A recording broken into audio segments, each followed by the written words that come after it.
Fenômeno de transporte, condução de calor, lei de Fourier.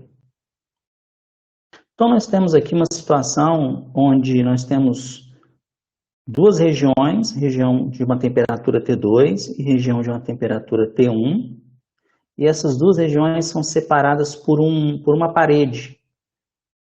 E essa parede ela tem uma área A e tem aqui também uma espessura ΔX. Então, essa espessura ΔX, essa área A da parede, separa as regiões T1 e de T2. E também nós vamos considerar que T2 é maior do que T1. Então, nós queremos saber qual é a quantidade de calor que passa da região de maior temperatura para a região de menor temperatura. Então, a quantidade de calor que passa, que conduz através da parede da região 2 para a região. Lembrando que aqui essa quantidade de calor vai ser através da parede. Então, nós queremos saber quais são os fatores que influenciam na condução de calor, nessa quantidade de calor. Então, Q é a quantidade de calor que passa da região 2 para a região 1 por meio da parede.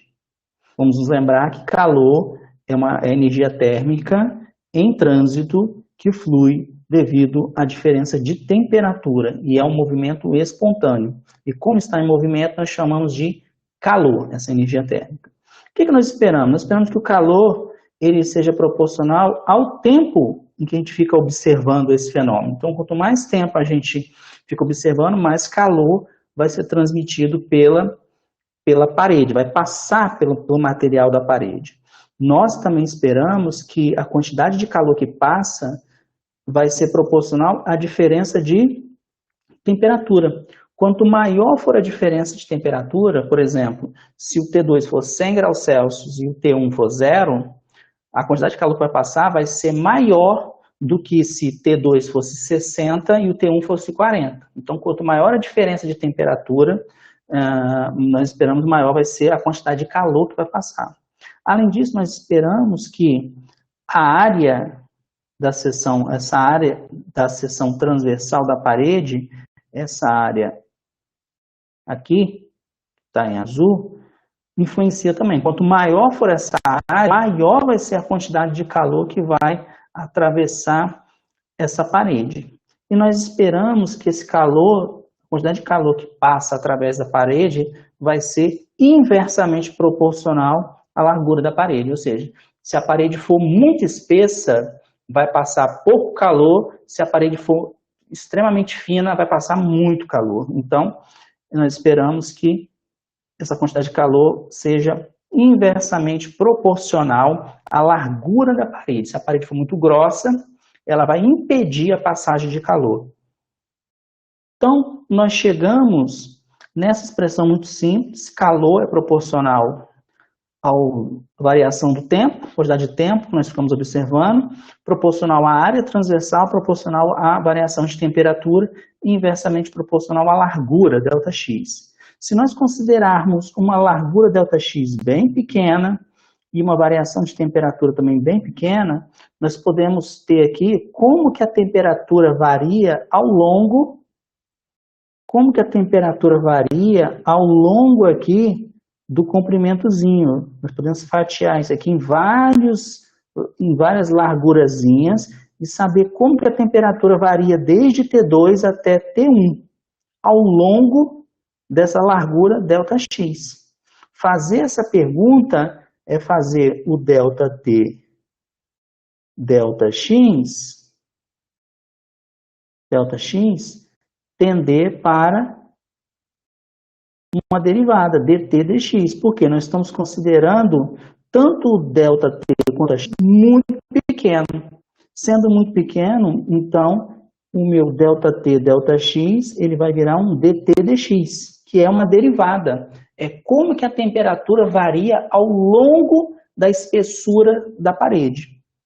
Com isso, eu tenho essa lei. De um lado, nós temos o fluxo de energia térmica, calor por unidade de tempo. Do outro lado, nós temos como que a temperatura varia ao longo da barra. Então, como que a temperatura varia ao longo da barra é proporcional ao fluxo de energia térmica. E as constantes de proporcionalidade são a própria área, e nós temos aqui também uma outra constante. Por quê? Nós esperamos que, se a parede for feita de concreto, ou de madeira, ou de alumínio, nós esperamos que o fluxo de energia térmica seja diferente para cada um desses casos. Existem materiais que vão conduzir calor melhor do que outros materiais. Então, quem vai dar conta disso é essa constante de condutividade térmica, é assim ela vai ser chamada. Então, a gente sai de uma relação de proporcionalidade e vai para uma equação agora de igualdade, onde a gente coloca aqui, para estipular essa igualdade, a condutividade térmica. Um outro objeto importante que nós temos que colocar na nossa expressão é esse sinal de menos. Esse sinal de menos, note, de um lado nós temos o fluxo de energia térmica, do outro lado nós temos como que a temperatura varia com a espessura. Então, se nós definirmos aqui, por exemplo, o eixo X nessa direção, então, olhando aqui ao longo da parede, a temperatura aumenta na direção do X, de T1 para T2. Só que nós sabemos que o fluxo de energia sempre é da maior temperatura para menor. Então, o fluxo de energia é nesse sentido, que é o sentido contrário ao do aumento da temperatura. Então, guarda isso. O fluxo de energia térmica é no sentido contrário do aumento da temperatura. Então, a temperatura aumenta de T1 para T2. O fluxo de energia térmica é de T2 para T1. Então, por isso, nós temos que colocar esse sinal para deixar muito claro que o fluxo de energia térmica, calor por unidade de tempo, é no sentido contrário da variação positiva da temperatura com a espessura, com a posição, né? Nós podemos também escrever essa expressão para KT, que é a condutividade térmica. E aí nós podemos concluir que a condutividade térmica ela é igual ao fluxo de energia térmica, calor por unidade de tempo, proporcional ao comprimento e inversamente proporcional à variação de temperatura e a área. Então, tendo essas grandezas, nós podemos determinar a condutividade térmica do material.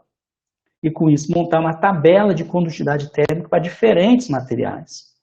Nós podemos também determinar a partir dessa equação as unidades da condutividade térmica no sistema internacional. Então nós vemos que no sistema internacional, como calor é energia, então energia em joule, tempo é em segundo, comprimento L, que seria o ΔX somado ao longo de toda a largura da parede, é em metro, e a variação de temperatura, dt, que seria ΔT, ou seja, T2 menos T1. Então, tendo essas grandezas, nós podemos determinar a condutividade térmica e, com isso, ter as nossas unidades, né? Distâncias em metro, sistema internacional, e temperatura em Kelvin. Nós podemos também escrever essa expressão de uma maneira mais simplificada. Nós podemos definir uma grandeza chamada J. Quem é J? J é a densidade de corrente de energia. J é a quantidade de calor, que é a energia, por unidade de área e por unidade de tempo. Então, essa é a definição do J, a corrente de densidade de energia. O J nos dá quanto de energia passa naquela região por unidade de área e por unidade de tempo. Se você quer saber o total que passa ali, é só você multiplicar pela área total e pela quantidade de tempo total que você está observando. Isso você acha a energia total. Por isso que é interessante trabalhar com J. E se nós compararmos o J com a expressão, com essa expressão, nós vamos ver exatamente, passando o ar, dividindo aqui a área, nós vamos ver que J é igual a menos KT, a constante de condutividade térmica, e variação da temperatura com a espessura, ou com a distância. Então, nós vemos que J é proporcional à variação de temperatura. Em termos práticos, o J é proporcional ao gradiente. A gente pode escrever ainda mais, de maneira mais sofisticada, dessa maneira, ó, menos KT, gradiente da temperatura. Por quê? O gradiente, ele nos dá, o gradiente aponta, né, ele é um vetor, ele aponta para onde a grandeza cresce. Então, o gradiente da temperatura aponta para onde a temperatura cresce. Só que essa expressão está nos dizendo o seguinte: quem é o J, a densidade de corrente de energia? A densidade de corrente de energia, por causa desse sinal de menos, é no sentido contrário do gradiente de temperatura. Então, se a temperatura cresce para a direita, a corrente de densidade de energia vai ser para a esquerda, é isso que quer dizer. E a constante de proporcionalidade, porque isso é uma igualdade, a constante de proporcionalidade é a condutividade térmica. Tanto essa de cima quanto essa de baixo, as expressões são chamadas de lei de Fourier. Então nós temos aqui uma tabela de condutividade térmica de alguns materiais à temperatura ambiente, que é 300 kelvins. Nós temos, por exemplo, o A, cujo valor é 0,026 watts metro por Kelvin. Nós temos aqui os metais, que é o ferro, o cobre, que tem o valor de 80 e 400 respectivamente. Nós vemos que o ferro e o cobre têm uma condutividade térmica muito maior do que o A. O A, quando comparado com o ferro e o cobre, o A praticamente é um isolante térmico, não um condutor térmico. Nós temos aqui um material muito importante chamado grafeno. A condutividade térmica dele vale 4.115, ou seja, a condutividade dele é praticamente mais de 10 vezes maior do que a do cobre. Ele é um material que foi descoberto nas últimas 2 décadas e ele se mostrou. Nós temos aqui o grafeno, cuja condutividade térmica vale 4.115, ou seja, é 10 vezes maior do que a condutividade térmica do cobre. Então, é um material que é um excelente condutor térmico.